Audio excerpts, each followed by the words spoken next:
Welcome to the Coaching Game. And I am so happy to tell you, I'm Laurie Lawson. I'm not happy to tell you that, but I'm happy to tell you that my guest is a longtime friend and cohort, Steve Ruden. How you doing, Steve? I'm great, Laurie. Pleasure to be here. I have to start out and tell you how Steve and I met. Long ago, maybe 9 years, I was president of ICF New York City, and I pick up the phone, and there's this guy on the other end, and he goes, I have something that can revolutionize the coaching world. Are you interested? I went, yeah, sure. And from there, it was, he didn't lie, but I think he moved past the coaching world. So, and I'm not going to call him Dr. Ruden because we're friends. I'm going to call you Steve. Great. And what I want you to do is, we met because he was introducing, he and his brother, a new technique called havening. And I got to be in on the ground floor, which was so exciting. But what I want you to do is tell us a little, what's havening? What is it? Tell us.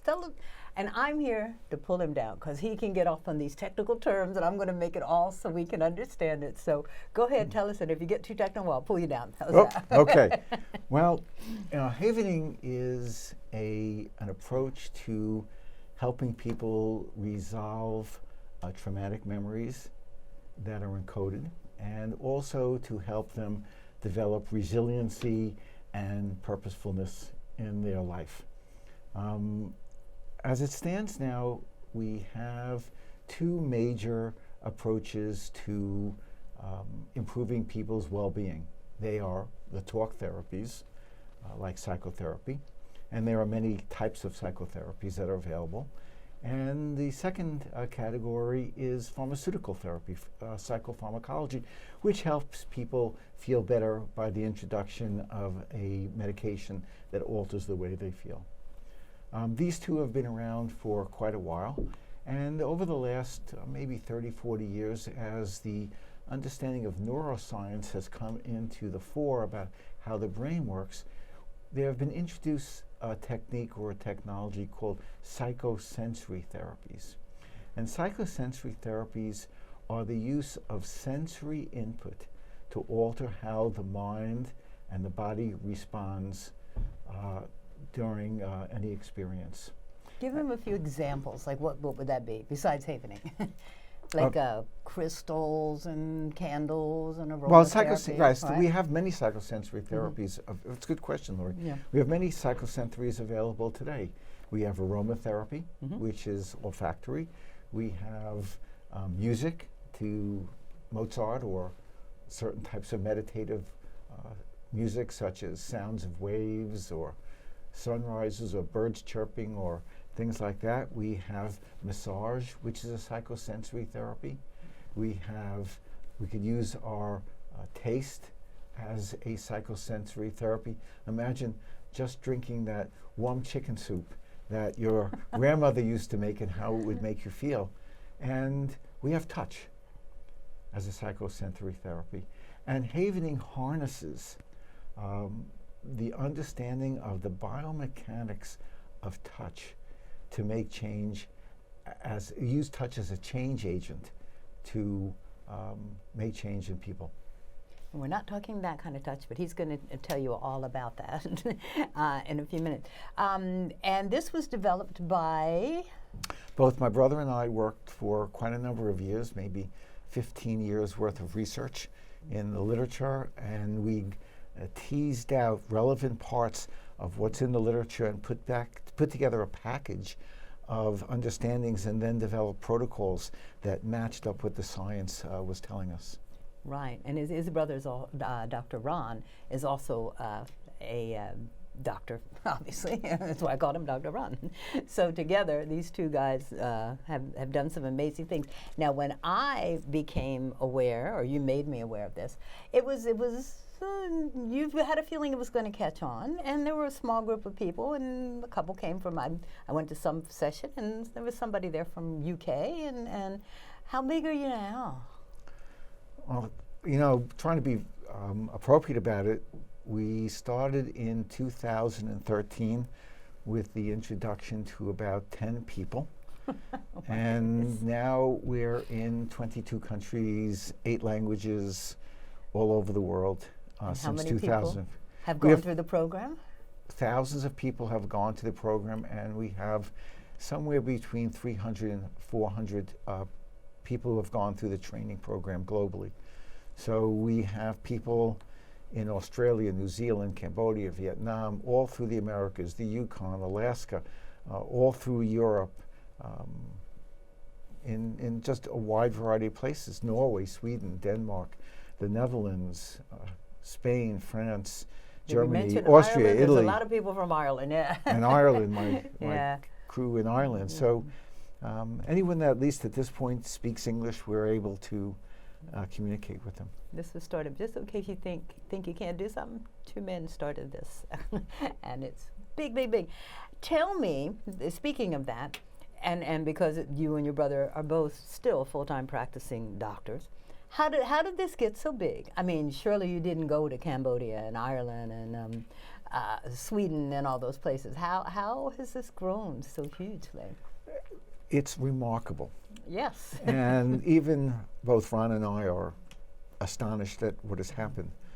But when you're introduced to this, and what we'll do is I'll introduce the audience to this a little bit later on what to do, people who have been helped by this and people that have seen the benefits of what we do have picked up kind of the torch and are crusading for this all over the world without any induction other than their desire to pay it forward.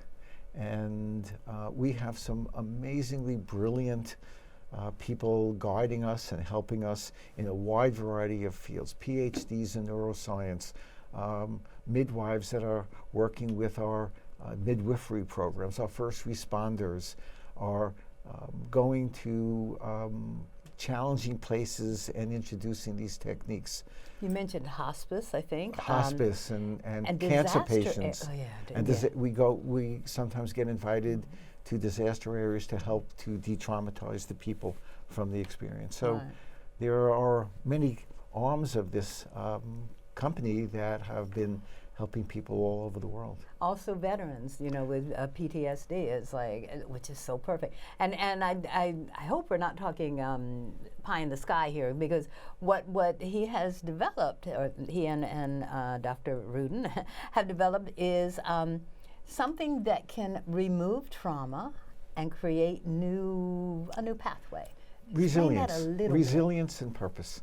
Mm-hmm. Well, you know, when we look at how we would need to coach people, right? We know that talking is our modality. We talk to the client, we help them set goals, and then we set time frames, like our SMART goals, and we try then to encourage our clients to follow through on these things. In my experience, sometimes it works very well, and sometimes the client is unable to move past what is holding them back. So, for the truth of the matter is that no one goes through life without some trauma. It's just not possible. And sometimes in a subset of people, this trauma really holds them back from fulfilling their potential. So part of the program is we're able to go in very easily, remove the traumatizing event that allows the person to have a new lens of perception. And I'll give you an example. Oh, okay, great. There's this famous story about this husband and wife sitting at the table having breakfast, and the husband is eating his oatmeal, and the wife is looking out the window at her new neighbor, and the new neighbor is hanging out the clothes. And she looks out the window and says, "I can't believe it. This woman doesn't know how to wash clothes. Those clothes are filthy. What do you think about that?" And the husband is still eating his oatmeal.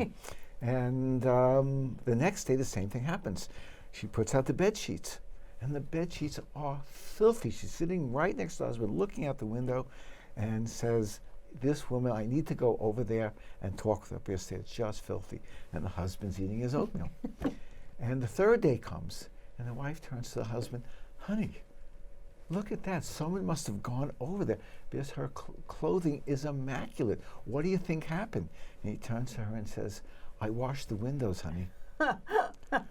So life is a matter of perception. Perspective. Oh my gosh, And perception. perception. Yeah. So yeah. havening's job, and one of the things that havening does so well, is it changes the perspective of the individual to allow them to move forward into a preferred Washes the future.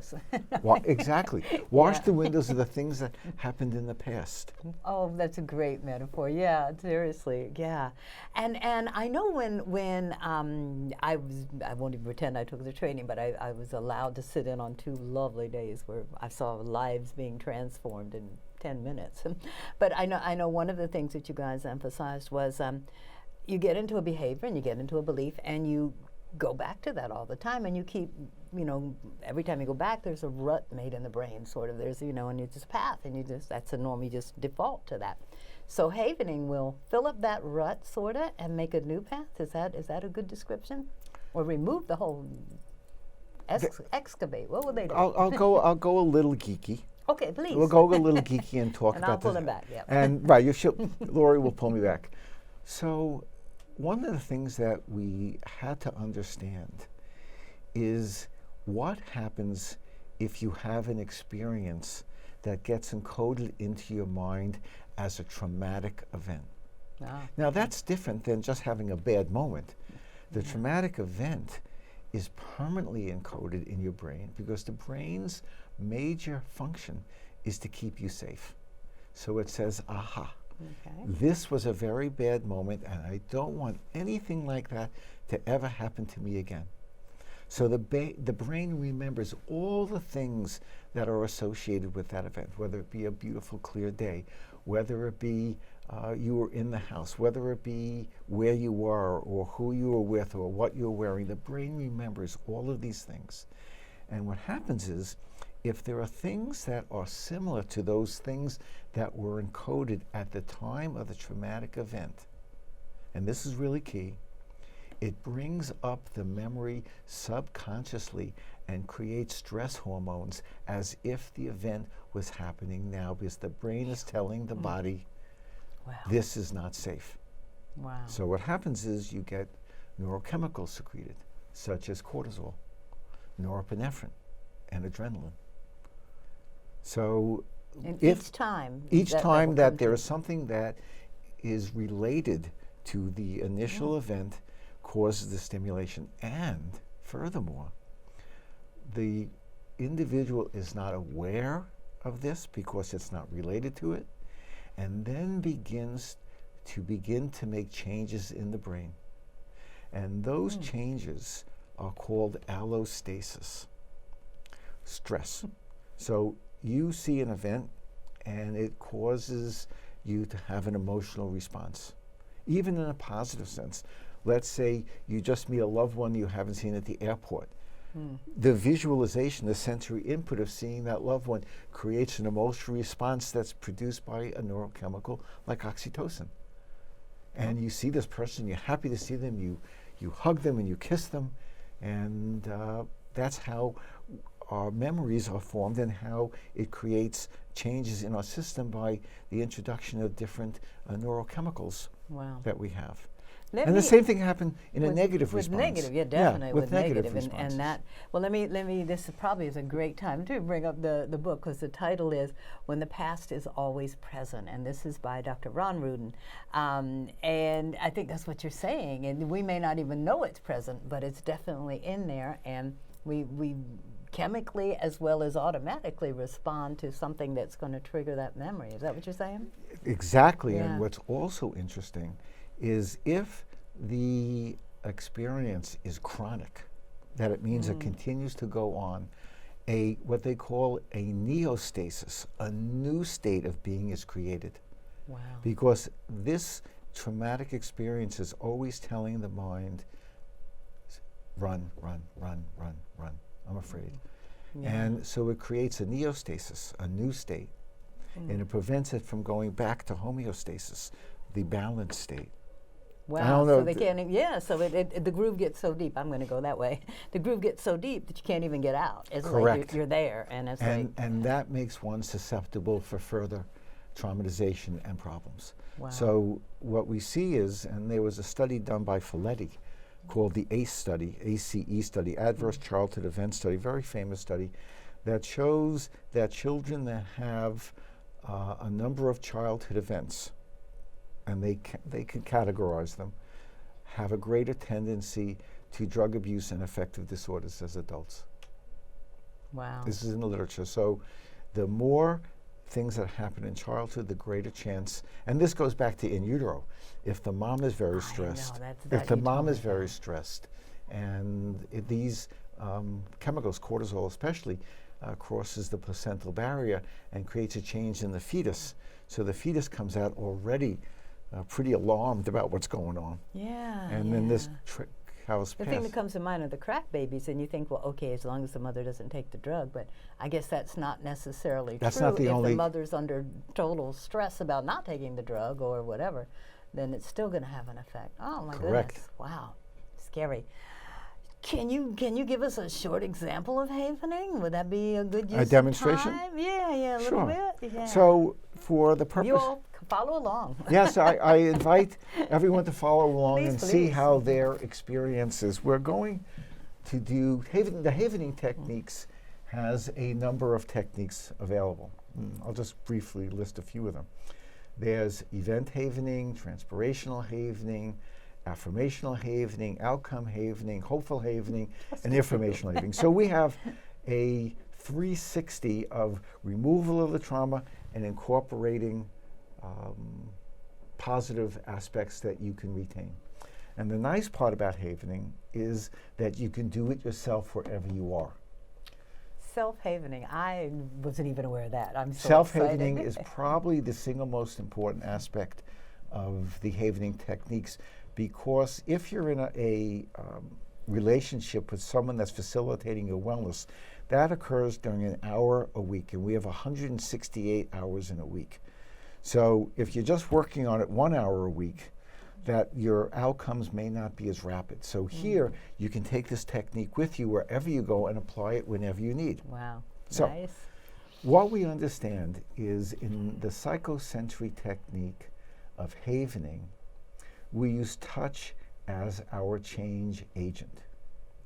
And when we use touch in a specific way, which I'll demonstrate, it forms a electric wave called an electroceutical, somewhat like a pharmaceutical, except it works by an electric magnetic wave. Wow. And actually specifically a delta wave. Okay. So we can generate delta waves by ourselves, by self-touch, or someone else can touch you and they can facilitate the delta waves or this particular electromagnetic radiation externally by touching you in part of the process. So the three ways that we found most effective through the literature are the washing of the hands. Okay. Okay. Yep. Just like this. So all those in coaching worlds, you just practice gently rubbing your hands in like a 1 second cadence. Okay. Stroking your arms from shoulders to elbows in a 1 second cadence. And washing your face. You can wash your cheeks. Well, 1 take your second glasses cadence. off before Or you do wash it. your Yeah. forehead or wash your face in a 1 second cadence. That's induces the most delta waves off of baseline. Now, the interesting thing about delta waves is they don't exist during the awake state. They only exist during the third stage of slow wave sleep for memory consolidation. But So are we- we creating delta waves? So we're creating a paradox. We're creating Oh a my delta gosh. wave during an awake state, which is normally not present, and that's the change agent that causes the traumatic memory to be removed from the mind. Wow, fantastic. Or actually, on the other side of the point is to introduce concepts that are very positive to be placed into the mind. That's wow. So it's almost as good as a little nap, but better. Actually, 20-minute naps are recommended daily. Exactly. All right. So so the technique is wash your hands. Yes. I call it hug yourself, but Yes, whatever. hug yourself, and then wash your face. Exactly. Yeah. For how long? How long do we do this? Well, here we're going to do it for about 5 minutes. Oh. Now wow, that's okay. That's an eternity We in need to cut it television. down a bit. We'll do it in 3 minutes. Okay. We'll do it in 3 We're going minutes. to do express havening, yeah. Right. Yeah. We're going to do express havening. But I think everyone who actually joins in with good intent will feel a particular Something, change. sure. Okay. So what I'd like everyone and you to do, Laurie, is just I'll rest back face- in your seat for a second. Okay. All right. And put your hands just palms up on your lap and get your back up straight so you're feeling kinesthetically powerful. Okay. And I want you to take a deep breath and close your eyes. And I want you to float back to a moment when someone was really kind to you. However old you may have been or however the circumstances was, whether it was a professor or a friend or a colleague or a girl or a guy that showed some attention to you, just someone that was very kind. And I want you to put that into your mind as best as you can with all the associated feelings that you have with it. And we'll give you 5 seconds just to bring that back. And what I'd like everybody to do is, with that in mind, start hand havening gently as you remember how you felt. Did you feel confident? Did you feel strong? Did you feel welcomed? Did you feel recognized? Did you feel good about yourself? Did you feel centered? Did you feel appreciated? Sometimes those thank yous, when that person is kindness, they're just appreciating your presence. Now, just stroke your arms gently now from shoulders to arms, and keeping that thought in mind. And I want you to think about a moment in time when you were having such a good time with that person, and the respect that that person gave to you, and the way that it made you feel. And you were courageous after that, and you felt competent in that, and you felt you could be excellent in what you do as this person was being so kind. And then as we change to face havening, gently washing your face, gently touching it, caressing your face, how did that person affect your life? What was the influence of this person as they were there with you and presented to you a reflection of who they thought you were? And it was so kind and gentle, so thoughtful and wonderful, and it made you feel as if you could do anything in the world. And I want you now just to sit there and gently face having for about 30 seconds, just bathing yourself in that sensation. And I'll bring you back in about 15 seconds.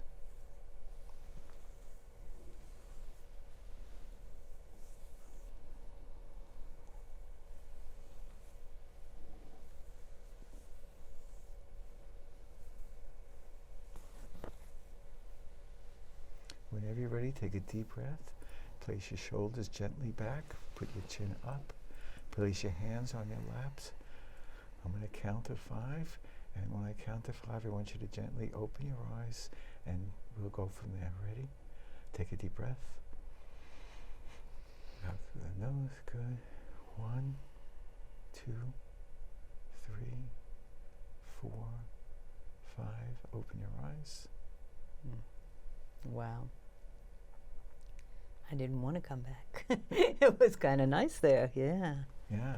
How are you feeling? I feel very calm. It's like we could just keep the show going forever. But I have to say, when I was doing the hand washing, I felt a transformation then. Just that. And then the rest was easy peasy, a piece of cake, yeah. Yeah. Yeah. So do you feel lighter? Yeah, absolutely, and calmer and more present, and Are things in here a little brighter? I was going to say the lights are driving me crazy, but yes, they are. It's like it is much brighter now. Yeah. Now, at any time during the day, and under circumstances that may create any discomfort you may have, whether it be before going into a business meeting, before taking an exam, before an important interview, you sit down, and we only did this for about 2.5 minutes. You sit down and center yourself recognizing and remembering those things that when you felt really strong and well prior to entering into those experiences, so you can go in there with the best presence you can. Now this is an amazing tip that anybody can use at any time. Tell me, what do you offer people who do want to pay this forward and who do want to take it forward and help other people also? What is available to them? Well, we have a number of programs available. Out of our company called havening.org, we have You'll find it on the bottom there. We have introductory courses that just share what it is and demonstrate. I took that, and it was life-changing for me, just watching people get transformed. We have one-day self-havening programs for people who just want to learn how to self-havening. Oh, that would be great. We have one-day specific group, so for our midwives, for our first responders, for our hospice workers, for our nurses, for our cancer workers. They learn the fundamental techniques of supporting the people who are in their care. And then we have a 2-day training for people who actually want to become certified in the technique. And then we have a certification program in which our global trainers mentor you through the process. Wow. So that's where we are in that state right now. That's amazing. And if they go on the website, they're going to find all that. And Yes. what else are they going to find there? Well, they'll find practitioners, they'll find white papers, they'll find videos of actual cases that were done. They'll find information explaining the underlying neuroscience of why this works. This is all steeped in peer-reviewed neuroscience. And they'll get a pretty good education of what's happening and where their next training is for them as well, locally to them. Because their training is being given all over the world all the time. Right. It's truly amazing, and I just would say, if you just experience something, check it out and go a little further. The self-havening, that's done around the world or just here, or? Self-havening is a fundamental core aspect of all approaches that we use. Part of the program, if you're ever going to encounter a havening practitioner, part of what they do during their sessions is they train the patient or client into self-havening. So, and then we give them protocols. So when they wake up in the morning, certain times of the day, just before they go to bed, so they're able to influence their underlying biology, just like your biology was influenced just now, to make you calmer, more centered, more clear, all those things. I knew this was going to happen. We're out of time. We're running out of time. I can only thank you. I'm so thrilled that I picked that phone up and this crazy person on the other end said, "Want to revolutionize coaching?" I go, "Yeah." And from there, you have taken it. You've taken it everywhere. So I thank you for sharing. You've always been so generous in sharing the wisdom that you and Ron have put together. Come back anytime, Dr. Steve Ruden. Thank you so much. You're very welcome. My pleasure.